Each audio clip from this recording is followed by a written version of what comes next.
Welcome to another UCL Fantasy video. Today I'm covering the best Limitless team for Matchday 2.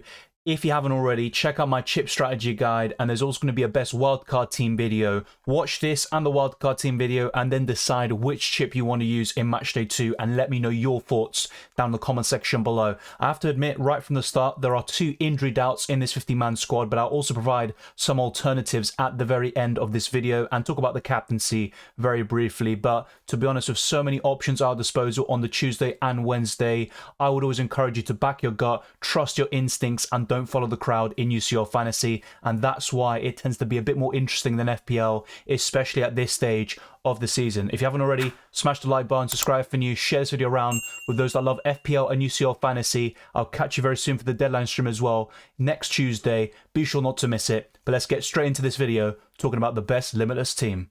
Between the sticks, I've gone for Onana and Oblak. Both of them had pretty different starts to this Champions League campaign. Onana made a terrible mistake, which Leroy Sané scored from. He pretty much just let it slip, and Bayern took the lead that way. It was a really high-scoring game. I never really expected anything from Man United in that match defensively, but at home to Galatasaray, they have a good chance of a clean sheet, and Onana is now on a better patch of form, keeping 2 clean sheets in a row, making plenty of saves against Burnley and Crystal Palace. Galatasaray and Copenhagen aren't going to be easy opponents, but all you have to focus on with the Limitless is Matchday 2, and Galatasaray at home is still a decent fixture in my opinion. As for Oblak, he had a very good start. He made 7 saves, got 4 UCL Fantasy points in Matchday 1, and really the only kind of big problem here in the end was that late goal from the Lazio goalkeeper, and that put a dent to Oblak's terrific performance. But I think these 2 goalkeepers are the best ones on a Limitless, and what you want to do is toggle it by date. So make sure if you go for 2 goalkeepers on the Limitless wildcard or with free transfers, make sure they play on different days. You have Onana on the Tuesday and Oblak on the Wednesday. You could consider some alternatives like ter Stegen and Ederson. They're decent options, but I think the best goalkeepers on each day are Onana and Oblak. I have gone for variety in the back line, starting with William Saliba and Arsenal away to Lens. Arsenal would be the overwhelming favourites in that match, and Lens were a very good team last season, but they don't look the same outfit this time out, and Arsenal have a good chance of a clean sheet, and Saliba looks pretty decent for ball recoveries. The same goes for Jules Koundé, who got an 8 points in Matchday 1. Porto away is a very tough fixture, but Barcelona have a very solid defence, although it hasn't been shown in recent weeks, conceding twice to Mallorca and Celta Vigo, but they haven't lost so far this season. They sit 3rd in the La Liga table, and of course they had a perfect start to the Champions League campaign, a 5-0 win against Antwerp. But Porto will be a tough opponent, that's for sure, and maybe Barcelona don't have the best chance of a clean sheet. I certainly wouldn't double up on them defensively, but having one of their assets is fine, and Koundé being just priced at 5 million with a ball recovery potential, I think he offers tremendous value. I've also gone for Ruben Dias, another one who can make plenty of ball recoveries, and he can get plenty of UCL Fantasy points over the course of the campaign, and of course, budget isn't an issue with the Limitless, so I'd be quite happy to have Ruben Dias. By the way, if you haven't checked my chip strategy video, just to recap, the Limitless is like a free hit, but there are no budget restrictions whatsoever, and once this match day has passed, going into match day 3, your team will revert to how it was before you activated the Limitless, so be careful of that. And if you try to do some free transfers, then play the Limitless, that's not going to work. You're not going to bypass the UCL Fantasy system. You will still have the same team as you had in Matchday 1 going into Matchday 3. My final 2 defenders are Davis, who only got a 1-pointer against Man United, but I'm targeting that attacking potential, and in recent seasons, he has gotten a few ball recoveries here and there. The same can't be said about Denzel Dumfries, but he scored yet again in midweek against Sassuolo, as Inter Milan lost 2-1 at home, but Inter Milan are still looking pretty good in Serie A, and they got a decent draw away to Real Sociedad, which isn't an easy fixture. But you look at these games overall, a lot of them are away for this defensive line, and there are some really tough fixtures in there. Koundé facing Porto away, Ruben Dias away to Leipzig, and also Denzel Dumfries hosting Benfica. So it's not going to be the best looking defense you'll see on any Limitless, but you've got plenty of attacking potential, ball recoveries, and also you're covering a lot of different teams, some of the best ones in this season's Champions League. If there are any other defenders that I haven't mentioned here today, be sure to let me know down in the comment section below, and the same goes for every other position. The injury doubts already start. He might not be currently flagged on UCL Fantasy, but he will be in the coming days, especially if Saka misses out against Bournemouth. Mikel Arteta commented on this a few days ago. He said that Saka hasn't traded so far this week, and he has a doubt to face Bournemouth in game week 7 of FPL. So naturally, he's also a doubt for Matchday 2 of UCL Fantasy, but I have a sneaky feeling he will be available, and Arsenal definitely need him with that Man City fixture looming in the Premier League. And to build his fitness up as well, I think Lens could be a crucial fixture, and also to get the confidence, of course, of all these Arsenal players. Saka has had a good start to the season in terms of goals and assists, but I would say in the last 2 games against PSV and Tottenham, he has taken his performances to another level, and he looked absolutely electric in Matchday 1. And I would go for an Arsenal double-up offensively, and I'd go for Saka and Martin Odegaard. Another player you might consider is Leandro Trossard, but he's currently injured as well. Arsenal have a bit of an injury crisis at the moment, with Declan Rice being a doubt, Partey, Timber, Saka,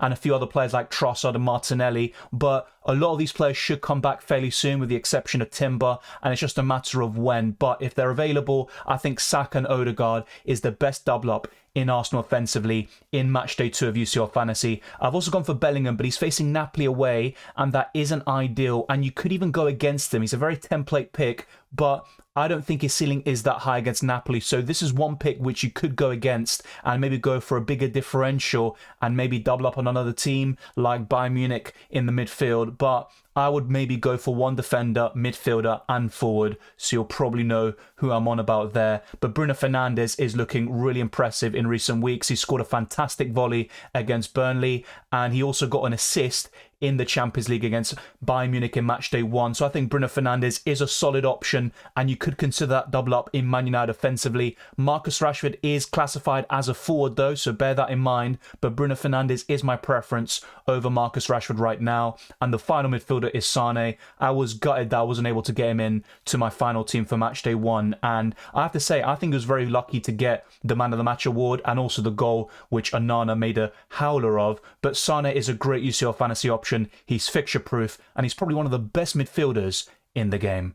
On paper, this is the best front three you can assemble in UCL Fantasy, but there are some doubts about Kylian Mbappe. He's got a tough fixture away to Newcastle, but more importantly, he was subbed off with an injury, and he is a major concern for the weekend and also against Newcastle in Matchday 2. So he was subbed out around 20 minutes, and PSG went on to win 4-0 against Marseille. But Mbappe would be a massive blow. Despite what happened in that match and PSG still looked pretty solid, I think he would be a massive blow against Newcastle, and PSG desperately need him. So keep an eye out for that. I've got a few replacements to talk about as well, but Harry Kane and Haaland are pretty locked in this team. Haaland did blank, and he looked pretty poor against Leipzig away. It was a completely different story at home though, as he scored 5 goals in the return leg. But in Leipzig, it could be a tough game for Man City, maybe low scoring, and Haaland might not get that many chances, but he's always going to be in and amongst the goals. He's always got a great chance, and I'd still have him on a limitless wildcard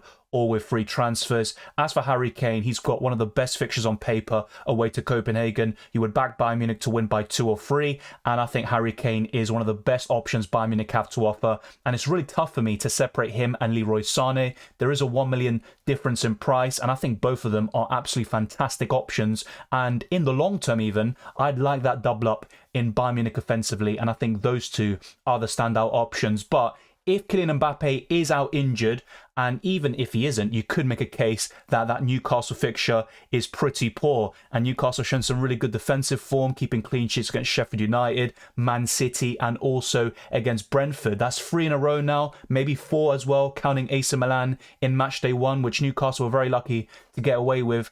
If you decide to go against Kylian Mbappe, there are 2 forwards I'd recommend to you. One of them is Marcus Rashford, and double up on Man United offensively against Galatasaray at home, and Rashford also produced a return against Bayern Munich. The alternative is Robert Lewandowski. You might also be thinking, what about Griezmann? He's a decent option against Feyenoord, but I'm not too keen on him, especially over the likes of Lewandowski, Rashford and Mbappe. But it all depends on the fitness of Mbappe, and ultimately, if I had to go for one of these options, I think it would be Marcus Rashford.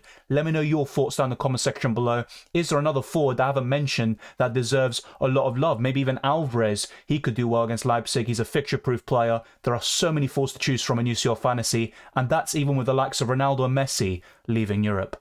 There are just a few things to sort out before we wrap up this video. One of them is potential Saka replacements, and I do struggle, I'll be honest, when looking through this list, because even some of these really good options on paper like Galeno, they're facing Barcelona, and I would back Barcelona still in that fixture. It could be a draw, but it's kind of difficult to go for Galeno and also Koundé at the same time. It's not the end of the world, and I think Galeno could be a great option at his price and below, and I will be targeting him on the wild card for sure. But if Saka is out, then we have to consider some alternatives. You look at Kvaratskhelia facing Real Madrid, I probably wouldn't, but he did score his first goal in a long while against Udinese. I think it was his first goal in around 20 or so appearances for both club and country. I think Gundogan is definitely worth consideration against Porto, but that is a tough game, so I'd be less keen on him, and if anything, I'd go for Lewandowski or Joao Felix up front.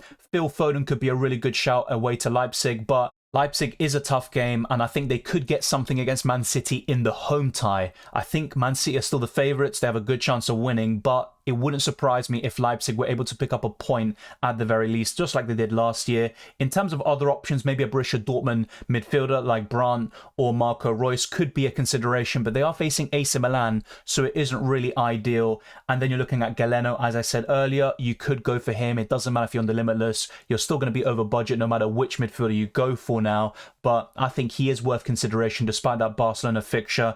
And then apart from that, it's really difficult, I think, to nail one down. Maybe Kamada away to Celtic, he could be a decent consideration, but I want to see your thoughts. If Saka is out, who would you go for? That is going to be the key question. I think Saka will be available, so I'm going to keep him for now, but I have mentioned some alternatives just in case you need it. And all that's left now is the captaincy, really. So we look at the 3rd and the 4th of October. That's the way you want to sort it out.